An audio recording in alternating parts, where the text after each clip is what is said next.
My people, una good morning, good afternoon, good evening. My name is Osaze Omogiate. My people, this is another episode of Izigan. We dey give una every Friday, 10:30 p.m. Quick, sake of say time not dey. Una go dey wonder say na only me na I dey here now. Akode you are not there here with me. Don't go look into that matter when it be say e concern that small girl when he dey 6 years old when they rape and then they follow up with the matter. So I make me sit down here kidigba say I want nakuna to the tori. My people quick the number where dey screen so and one way concern security numbers, and this first one when they see so now the police number now you just see for screen so make you take barrel, make you write them down. This other number so now the number will be say it concerns civil defense corps. Civil defense corps now people will be say them too they in charge of security and them they work like police. If you be say you call them for matter, they don't do their kia with you. After they don't do their arrest, they will hand over the people and give police the way it's supposed to be. My people, this other number so now the one way concern NDLEA. NDLEA now people only be say them too, then they work the way we concern people when they be say then they carry illegal drug and then they take illegal drug, they affect so many of our citizens. And if you know say the area where you dey, you get such people will be say then they sell banana, then they take some kind of drug will be say it not supposed to be, and if they don't take her, and when they will take destroy or disturb the society. Immediately, if you know this place, make you call operation room number of NDLEA. If you call them, then we'll deal with you. And before you know, they don't come raid all these people, come arrest them, give police the way it's supposed. My people, this other number when it did there so, now that way concern fire service. We all know say, as I dey talk for this program, even if rain dey fall, fire wey wan catch go catch. And when you don't catch, you don't dey use bucket, you don't dey try to do what you want to do to take quench. You don't say you not quench, make you call fire service. When you call them, immediately they will deal with you. And when they deal with you, they will help you quench the fire the way it's supposed. This other number now, when you just see this screen, so when I know as I dey talk on this program, anything when it concern coronavirus, they don't take and play now. Coronavirus now what it come danger for town now. Where now it come make a way be say this number. So if any yawa day, I will just call this number fast, so that as you call them, so they will come with ambulance, come to help the person when we say don't they sick of coronavirus. And at times people go dey shame to talk out, say see what they do them. Meanwhile, use this opportunity to let una know, my people, for this program. If anything they do you, make you talk come out. If person don't meme, life don't finish. But if anything they do you, you talk come out. Before you know, you could be surprised. There could be a cheaper remedy to that sickness or that problem when you get. That is why anything they happen, find somebody where you know say near you, you will open up to them, tell them, say, see what they do me. So my people, that now some of the security tips we want to give you for this program. Make we go for a small break. When we come back, we'll knock on the tori proper. Izigan, make you remove your hand for bad thing. Remember say every day for the thief, but one day for the owner. Our tori today, now the one way concern one traditional ruler when you be say in now members of kidnappers gang, and they don't catch her now. Police don't catch her. The police commissioner of Imo State come parade this traditional ruler, join these kidnappers, sake of say, na him they give them motto, go till they do what then they do. But anyhow, the man don't they deny, say he no get hand for the matter. But all they say, the commissioner of police for Imo State don't talk, say, this one are just small thing. Then don't they map out strategy when they say, them will tell they raid all these bad people when they say they don't want to move their hand for bad thing for Imo State. And this traditional ruler, as we talk, they arrest him for Awa for Ohajigbema, local government, Imo State. now they for catch this man. So sake of say as a gang don't begin do another thief, they want do another kidnapping. Now police can't nab them. Police nab them in the process. Now they can't get to know say this man, and they sponsor them in one of their major member for the gang of kidnappers. And they can't even confess to the extent say, now the man, they give them motto where they think they go for the kidnapping. And that the very one when it happens, so as they go for the matter, the one when it happened before they catch them, so as they go for the matter, now they still lost that motto. But anyhow, despite say they still succeed for the matter, they have to pay 3 million naira to the man, sake of say they don't lose the traditional ruler motto. So from the look of things, you don't take away this traditional ruler, don't they benefit from all these kidnappers. And them, now they work together.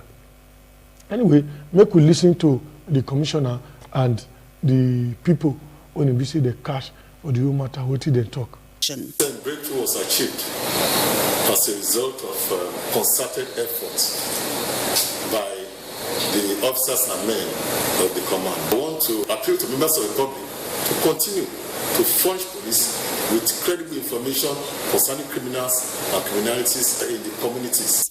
You came and took my vehicle to somewhere. To do this kidnapping. Are you aware of it? I'm not aware. When I don't hear waiting the commissioner talk. Commissioner will be saying name now Isaac Akin Moyede. Now he can talk and say they no go rest. In as far as all this criminal no go rest for this matter. Then go pursue all this criminal come up for that state. Sake of say them don't ready to take fight this criminal. Will be say they don't want to remove them for batting. Anyhow, you don't hear when the man don't talk and you know they hear the traditional ruler waiting can talk. And they deny. Say, he not get hand for the matter. Say, na lie, then they talk. He not give them any motto. He not be kidnapper members. Well, anyhow, this matter na court you will go. And when the matter reach court, na judge will come determine the matter. Make we see whether this traditional ruler will use the power to come up for the matter. My people, quick. This na another matter we want enter. This one, na the one we concern the last Tori when we tell una for Izigan for these previous weeks when it passed. So, and we can tell una say one governor of Borno State when he be say as in they go in convoy, now some gunmen can attack the convoy, they can shoot, and now the convoy now too can retaliate. But now the man can complain say how can this Boko Haram or Bandit they shoot when he be say they get Nigerian army for this particular environment. At the tail end, we come here when the man, when they talk on behalf of the army, come they talk, say, then they on ground. The people, when they shoot, they not be Boko Haram. They not just ordinary shooting. Now the governor tell us, say, my brother, this one when they talk, I not believe you. But today now, the federal government can react through the SSA media. Gaba Shehu come talk say na lie you say sake of say those people when they shoot that Oga governor, the governor of Borno State when he be say his name na Babagana Zulum. He come talk say the military people instead of them to they recruit better people wey they know say na patriotic Nigeria when you go fit work support their country, them come go they recruit those Boko Haram. When it be say they say they don't repent, they go they recruit the entire army. And all those repentant Boko Haram people now, when they don't recruit for inside soldier, now it can cause all this trouble, all this shooty. When it be say those character when they get before, they still can they put them, introduce them into the Nigerian army. As we talk this one, now the SSA media, as I talk on just now, Gaba Shehu can say that one not be true. Sake of say this the soldier people when they recruit, the military people when they recruit, now people when they select and when they train when it be say true, these people now people when it mean well for Nigeria. And they're not in any time recruit repentant Boko Haram as people they insinuate they go. So all those kind of talk na rumor.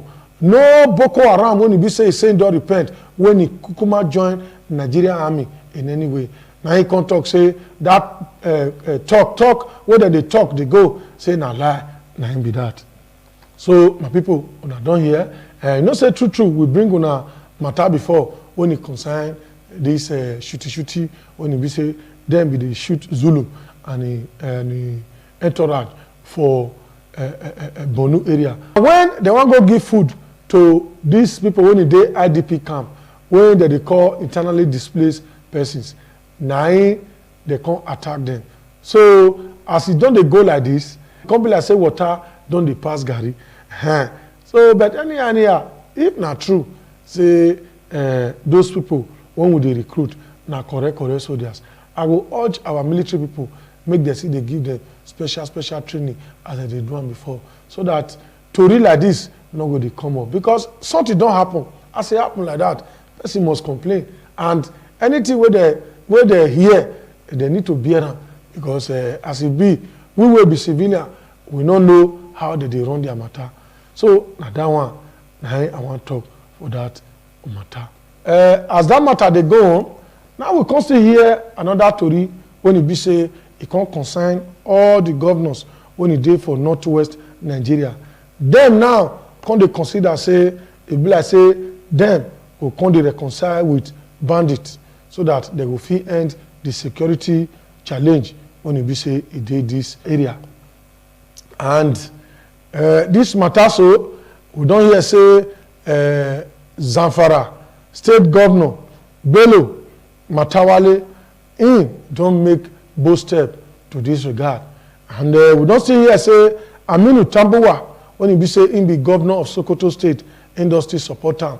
Them don't they go about the wahala issue when it concern crime for their area. They don't they go about them by trying to reconcile with the bandit when he did for their area. And we can also they discover say some of the notable people when he be say did that area. When we say notable, big men and some other past governor, then too consider applaud this kind of bold step when it be say these two governors they don't they take. The last story for today and the one way concern this internet fraud when it be say our young ones, our youth, and at times it's feasible they be say some elderly people still they involved. But you know say internet fraud at times you feel not they know their faces. When they don't knock the thing enter your phone, some they even they do it through your laptop, some they do it through your phone. Before you know, your money it don't come out from your account. You get this woman when he be say, in your come waka, come meet us for Higusa. He can tell us say, see what thing happen to her. He can begin narrate his story. When he narrate his story finish, now we can look and say, this kind of story where this woman narrate so. Now what thing will still give some other people sense. Now we can enter straight say okay, make we hear waiting some other person will talk. Make we listen to the woman first before we enter street. Call report say boys dey Nigeria now, whether they upload people number WhatsApp, take your name, they do say that they do investment. Say na land, say na 419, I mean na scam. How you content no say na scam? They call me say maybe I receive say they get investment. As I ask them say where on the office dey, they say na Abuja. I can't say I know since you know they Benin. Say they don't register my name for the as part of the investment. And I say since I no get office, I no be part of it. Later they call me say, madam, they don't send me test. As I say I don't know. They say me I check, I can check and I see test. I can't say na WhatsApp code. They call back say wait till be test. Where I say na WhatsApp code. They say wait till be the code. As I read the code now, I can't say later I no fit access my WhatsApp again. Later people call me say they put my picture, say I win money from say I invest with them and I win money. One NIPC investment, say that they do forest investment. I can't tell them I no gain, I no win any money. I no do any something like that too. Say na 419 na they be. So what will be the state of your phone now? I never still feel access my WhatsApp. I can't realize say they use that code when they ask me. They don't register my WhatsApp. Can't use that code to register it. that all my contact now, they are not sending messages to them say I don't win money, so that make those ones come say na true investment. They remove all my name.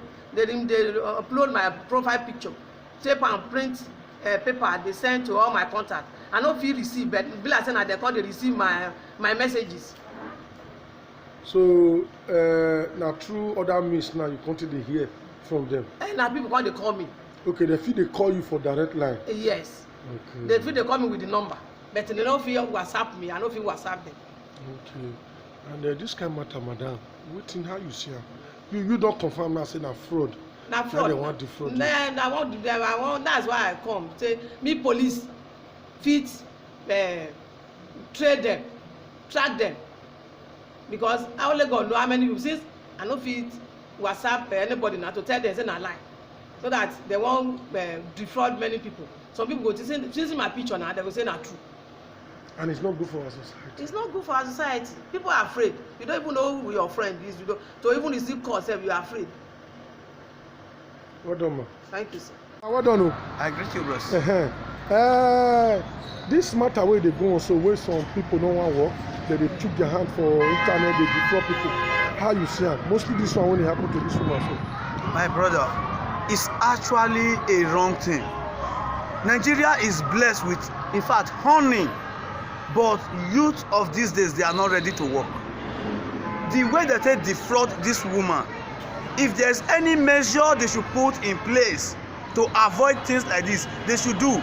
Because every other person can easily fall victim. Anybody feel just fall victim of this. Even my own mother can fall victim of this.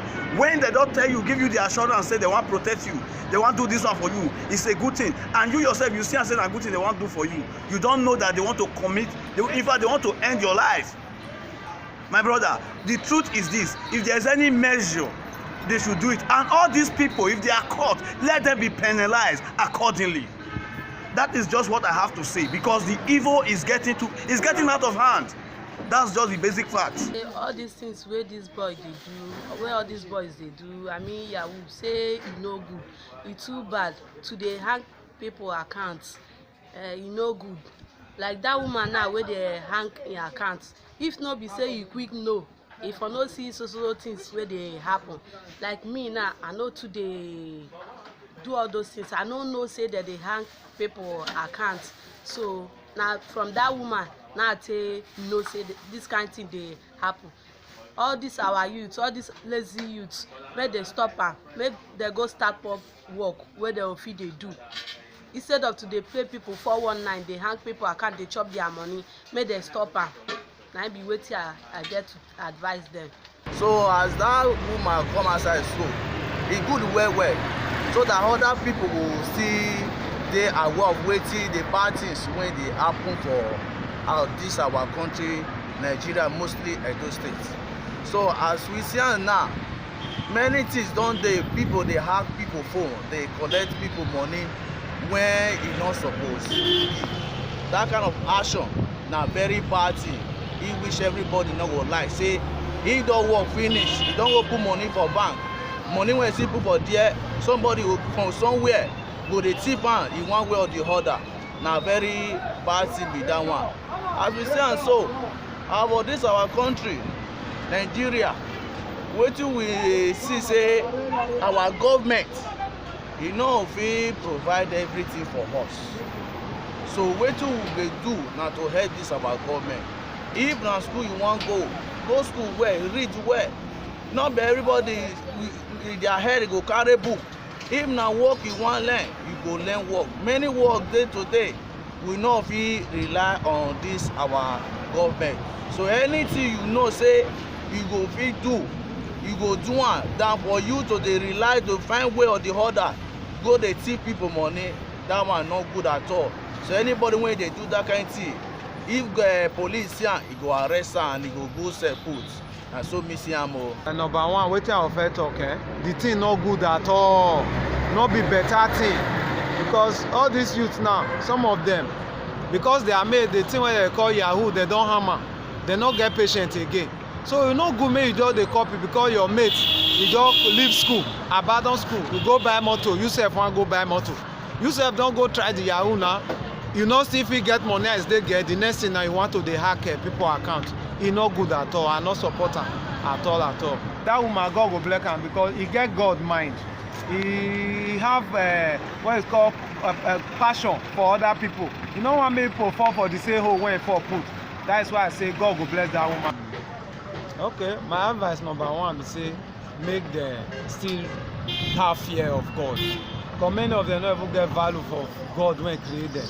Then number two, make them know they look your neighbor. Not be everything when your neighbor do they right. Because 80% of these youth when me know now, then they school. Oh. So they from school now, money to pay school, they'll go buy laptop, they do robbery because their mates when do one, when they did the same class, you don't they drive car. They too want to they drive car come class. They forget say no everything will favor your friend go favor you. If they arrest you now, they catch you for prison, school you not go again, you become useless in life.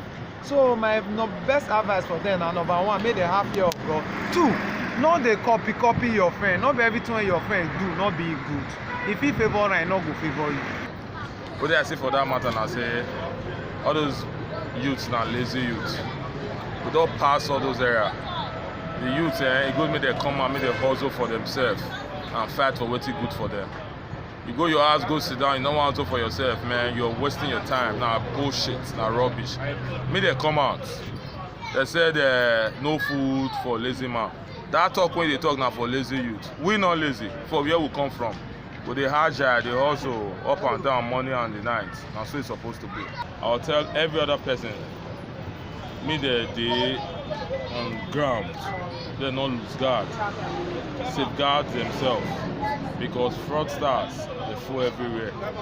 Me they careful. Don't release all your private details to everybody. That's what it's supposed to be. Our government, I go tell them, say, me that they up and doing. If any of those informations come and the rest, they must make sure say they persecute any person that is found wanting. Or jail them.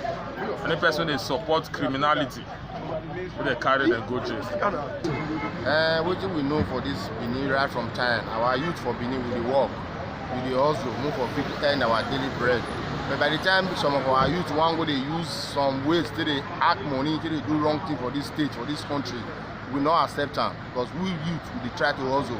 Many things they way things people don't do for grant until they get our living. So for this reason, I beg our youth more try by all means. By all means, we not say nothing there is for this state, for this country, but when we try by all means, work with our hands, our pay and move for we get our living. Not to go to hard people account or you go to rob people, no.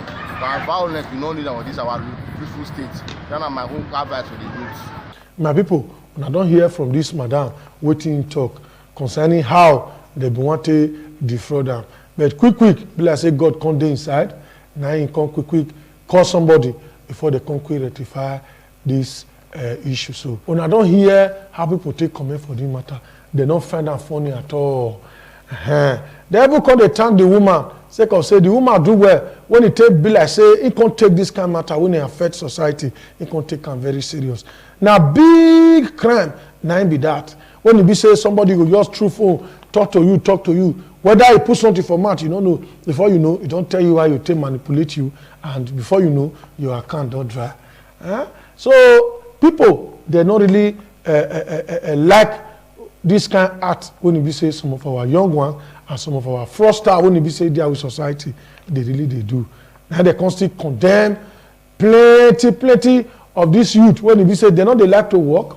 Now to they put hand for baba thing, they go they look their mate, they want to be like their mate, but they don't know how their mate to reach that level.